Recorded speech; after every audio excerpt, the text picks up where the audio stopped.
Government of India act 1935 बहुत ही ज़रूरी act है, ऐसा बुक बताता है। और बुक ऐसा इसलिए बताता है क्योंकि ये भारत के सेल्फ रिस्पॉन्सिबल गवर्नमेंट के क्षेत्र में दूसरा मील का पत्थर यानी ये दूसरा माइलस्टोन माना जाता है। पहला माइलस्टोन कौन था भाई?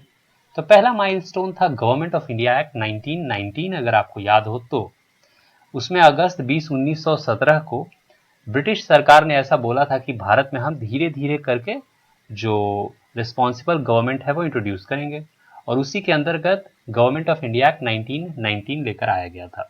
तो उसके रिजल्ट को साइमन कमीशन ने स्टडी किया, उसके ऊपर 3 राउंड टेबल कॉन्फ्रेंसेज हुए और उसको समझ बूझ करके आया गवर्नमेंट ऑफ इंडिया एक्ट 1935। इसीलिए इसको सेकंड माइलस्टोन या दूसरा मील का पत्थर भी इसको बोला जाता है। ये काफी लंबा था, लेंदी और काफी डिटेल्ड, बहुत डिटेल में लिखा गया था। और इसमें उस समय 321 सेक्शंस थे और 10 शेड्यूल्स। 321 321 सेक्शंस और 10 शेड्यूल्स थे। अब आज के समय में अगर आप इस डॉक्यूमेंट को हमारे प्रेजेंट डे कॉन्स्टिट्यूशन से मैच कराते हैं तो देखते हैं बहुत ज्यादा इससे हमने उठा के ले लिया है।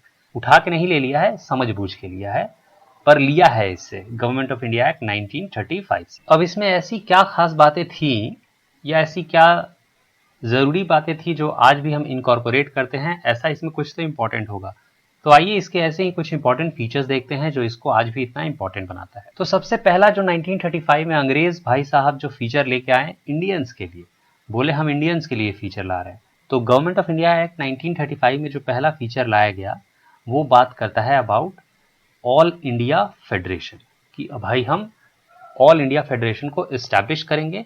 ऐसी बात गवर्नमेंट ऑफ इंडिया एक्ट 1935 में बोली गई और इसी को देखते हुए फेडरल लिस्ट, प्रोविंशियल लिस्ट और कंकरेंट लिस्ट पहली बार वजूद में आया भारत के संविधान में। भारत का संविधान नहीं, अंग्रेजों के द्वारा बनाया हुआ जो भारत में चल रहा जो संविधान है उसमें, पर भारत में आ गया ये तीनों जो फेडरल लिस्ट, प्रोविंशियल लिस्ट और कंकरेंट लिस्ट वाला जो मामला है वो भारत में आ जाता है। तो पहले बात होती है कि भारत में ऑल इंडिया फेडरेशन एस्टैब्लिश होगा, पर ये ऑल इंडिया फेडरेशन कैसा एस्टैब्लिश होगा भाई? अंग्रेज सीधे सीधे तो हमको इंडिया देने वाले थे नहीं।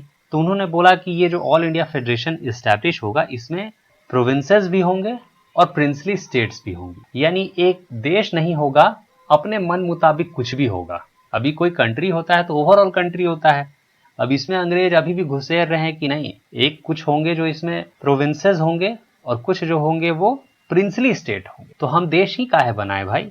हम और कुछ छोटे छोटे गांव देहात सब हम अलग अलग कंट्री के हिस्से के तौर पे ही समझ लेते हैं। पर चलो कहने के लिए इतना तो कह ही सकते हैं कि बात भाई फेडरेशन की उठी कि ऑल इंडिया कम से कम एक फेडरेशन बने जो भारतीयों के लिए हो, और इसी के लिए 3 अलग अलग लिस्ट्स बनाई गई थी जो फेडरल लिस्ट, प्रोविंशियल लिस्ट और कंकरेंट लिस्ट के तौर पे जाना गया। फेडरल लिस्ट वो था जो सेंटर के पास था, यानी जो केंद्र के पास था, और इसमें था 59 आइटम्स। इसमें 59 सब्जेक्ट्स रखे गए जिसपे सेंटर चाहे तो लॉ बना सकता है या सेंटर उसके अराउंड मतलब कुछ भी चाहे तो लॉज हो गए या ड्राफ्ट्स हो गए, कुछ भी इस तरह से बना सकता है। वहीं जो प्रोविंशियल लिस्ट था उसके अंतर्गत जो प्रोविंसेस थे, जिसको हम प्रांत के तौर पे जानते हैं, जो प्रांत थे उस समय के, आज के समय में उसको राज्य से आप जो स्टेट्स हैं उससे कंपेयर कर सकते थे, बट उस समय प्रोविंसेस थे जिनको प्रांत के तौर पे जानते थे। ये जो प्रांत थे या ये जो प्रोविंसेस थे इनको 54 आइटम्स मिला था जिसके ऊपर ये लॉ वगैरह या जो भी अपना लीगल सिस्टम है वो बना सकते हैं। जो भी अपने अपने सब्जेक्ट्स हैं इनके अंडर, उनके लिए जो भी कानून वगैरह बनाने हैं वो ये 54 आइटम्स के अंतर्गत सेंटर से फ्री होके बना सकते हैं। ये 54 आइटम्स दे दिया गया था प्रोविंसेस को कि आपको इसको लेके, ये 54 आइटम्स को लेके सेंटर की तरफ से कोई दबाव नहीं होगा। वहीं सेंटर के पास 59 आइटम्स अपने थे, और फिर बचे कुछ ऐसे आइटम जिसपे दोनों लोग कानून बनाएंगे, क्योंकि वहां स्टेट को भी जरूरत है, यानी प्रोविंसेस को वहां सेंटर का हेल्प का जरूरत है और सेंटर को वहां प्रोविंसेस का हेल्प का जरूरत है, इसीलिए दोनों मिलकर बनाएंगे। इसीलिए ऐसे वाले सिस्टम को कंकरेंट लिस्ट के तौर पे जाना गया, और इसमें रखा गया 36 आइटम। इन 36 आइटम के ऊपर जो फेडरल है यानी जो सेंटर है वो भी कानून बनाएगा और जो प्रोविंसेस हैं वो भी कानून बनाएंगे। तो ये हो गई बात फेडरल लिस्ट की, प्रोविंशियल लिस्ट की और साथ साथ में कंकरेंट लिस्ट। अब अगर कोई ऐसा टॉपिक है, मतलब मान लो इन सबों से बाहर का भी कोई टॉपिक है, तो उसको रेसिडुअरी के तौर पे जानते हैं, यानी वो एक्स्ट्रा है। अब ऐसा कोई एक्स्ट्रा कंडीशन आ जाता है तो ये कंडीशन दिया गया था वॉइसरॉय साहब कि अगर ऐसा कोई टर्म्स एंड कंडीशन आ जाता है जिसको रेसिडुअरी लिस्ट में रखा जाएगा, क्योंकि अभी तक वो डिफाइन नहीं हुआ है कि वो जाएगा किधर, तो इसके ऊपर जो लॉ बनाने का अधिकार होगा या इसके ऊपर जो भी काम करने का अधिकार होगा ये वॉइसरॉय साहब को उपलब्ध होगा। यानी सीधे सीधे अगर इसको समझे तो पाते हैं कि जो रेसिडुअरी पावर था वो वाइसरॉय को दिया गया था। आज भी रेसिडुअरी पावर्स होते हैं जो सेंटर के पास होता है, उस समय जो रेसिडुअरी पावर था वो वाइसरॉय को दिया गया था। गवर्नमेंट ऑफ इंडिया एक्ट 1935 में डायरकी को अबॉलिश कर दिया जाता है, क्योंकि आपने साइमन कमीशन जो मैंने बताया उसमें बताया भी था कि साइमन कमीशन ने ऐसा राय दिया था कि डायरकी वैसे भी फेल हो चुका है, इसको अबॉलिश कर दीजिए। तो इसीलिए गवर्नमेंट ऑफ इंडिया एक्ट 1935 में डायरकी को अबॉलिश कर ही दिया जाता है और प्रोविंशियल ऑटोनॉमी का सिस्टम आता है। यानी जो तब के प्रांत थे, जो प्रोविंसेस थे, उनको आज़ादी मिलती है कि वो अपने हिसाब से अपने राज्य में वो डायरकी चाहते हैं या फिर कोई और सिस्टम चाहते हैं, उस तरह से वो कार्य कर सकते हैं। ब्रिटिश पार्लियामेंट की तरफ से डायरकी को अबॉलिश कर दिया गया था। गवर्नमेंट ऑफ इंडिया एक्ट 1935 की एक और बात है कि ये सेंटर में तो रेस्पॉन्सिबल गवर्नमेंट की बात करता ही है, ये जो राज्य हैं, जो प्रांत हैं, जो प्रोविंसेस हैं, वहां भी रेस्पॉन्सिबल गवर्नमेंट की बात करता है कि जो प्रोविंसेस हैं उस जगह पे भी with the time responsible government introduce किया जाएगा। ठीक है। और ऐसा कहता है कि जो गवर्नर था उनको ये रिक्वायरमेंट था कि वो जो भी लॉज वगैरह बनाते हैं वो एडवाइस ऑफ मिनिस्टर्स के थ्रू ही बनाए। यानी जो मिनिस्टर्स हैं प्रोविंसेस में, जब वो एक एडवाइस को दें, और क्योंकि मिनिस्टर्स एडवाइस देंगे कब, जब वो आपस में, जब वो जो भी हाउस है, हाउस में बैठेंगे, उसके ऊपर मिनिस्टर्स के बीच किसी बात पे चर्चा होगी और फाइनली जो आउटकम निकल के आएगा उसके बेसिस पे गवर्नर साहब को एडवाइस किया जाएगा। तो इसलिए बोला गया कि गवर्नर्स इन्हीं एडवाइस को ज़्यादा माने, यानी governor should listen to the advice given by provincial legislature. और ये इफेक्ट में आ जाता है 1937 में और ख़त्म भी हो जाता है 1939 में। अगर 1939 का डेट आप मैच करें तो वर्ल्ड वॉर 2 से मैच हो जाएगा। तो ये 1937 में एग्जिस्टेंस में आता है कि भाई जो गवर्नर साहब हैं वो मिनिस्टर्स की बात सुनेंगे, यानी प्रोविंशियल लेजिस्लेचर की बात सुनेंगे, और ये 1939 में ख़त्म भी हो जाता है due to the ongoing world war 2 आ जाता है और अंग्रेज अपना सारा नियम कानून का धज्जिया उड़ा के कुछ अलग ही सिस्टम शुरू कर देते हैं। उसके बाद भाई साहब जो अगला फीचर है वो ये बताता है कि जो डायरकी वाला जो सिस्टम मैंने जो अभी आपको पीछे बताया कि जो प्रोविंसेस थी वहां से तो डायरकी हटाने की बात हो गई, पर सेंटर में डायरकी को लाया गया। और डायरकी तो मैंने आपको पहले बताया ही है कि डायरकी में एक रिजर्व सब्जेक्ट होता है और एक ट्रांसफर सब्जेक्ट होता है।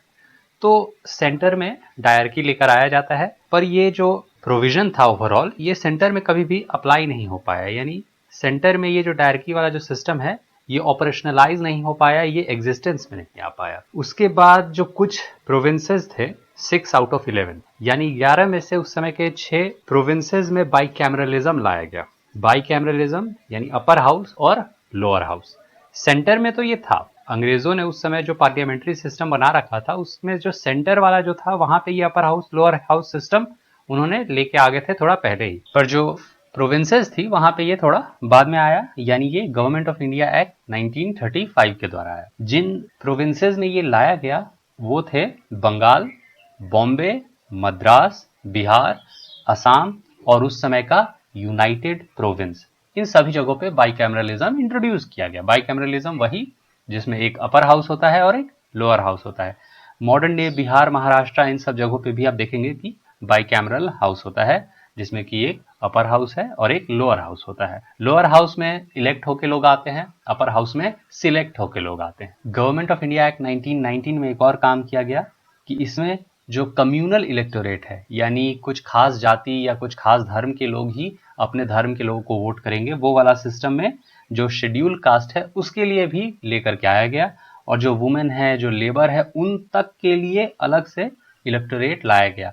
हाँ, बाद में इसका विरोध हुआ, ये अलग बात है, पर गवर्नमेंट ऑफ इंडिया एक्ट 1935 में सेपरेट इलेक्टोरेट डिप्रेस्ड क्लास के लिए भी और सेपरेट इलेक्टोरेट वुमेन्स के लिए, लेबर्स के लिए, सबके लिए लाया गया। और अगर आपको थोड़ा याद हो तो गवर्नमेंट ऑफ इंडिया एक्ट में एक सेक्रेटरी ऑफ स्टेट बनाया गया था, जिनके सहायता के लिए 15 मेंबर्स का जो काउंसिल ऑफ इंडिया है वो बनाया गया था कि 15 मेंबर्स का एक काउंसिल ऑफ इंडिया करके बोर्ड होगा, वो सेक्रेटरी ऑफ स्टेट को हेल्प करेगा, सेक्रेटरी ऑफ स्टेट को मतलब असिस्ट करेगा। पर गवर्नमेंट ऑफ इंडिया एक्ट 1935 में ये जो काउंसिल ऑफ इंडिया है इसको अबॉलिश कर दिया जाता है और उसकी जगह टीम ऑफ एडवाइजर्स दे दिया जाता है सेक्रेटरी ऑफ स्टेट को, कि सेक्रेटरी ऑफ स्टेट को अगर कोई कुछ हेल्प वगैरह चाहिए तो उनके साथ कौन है, उनके साथ एक टीम ऑफ एडवाइजर्स। उसके बाद यहाँ फ्रेंचाइज भी एक्सटेंड किया गया। फ्रेंचाइज यानी वोटिंग का राइट। पहले जितने लोगों को मिलता था उनसे ज्यादा लोगों को अब वोटिंग का अधिकार मिला है।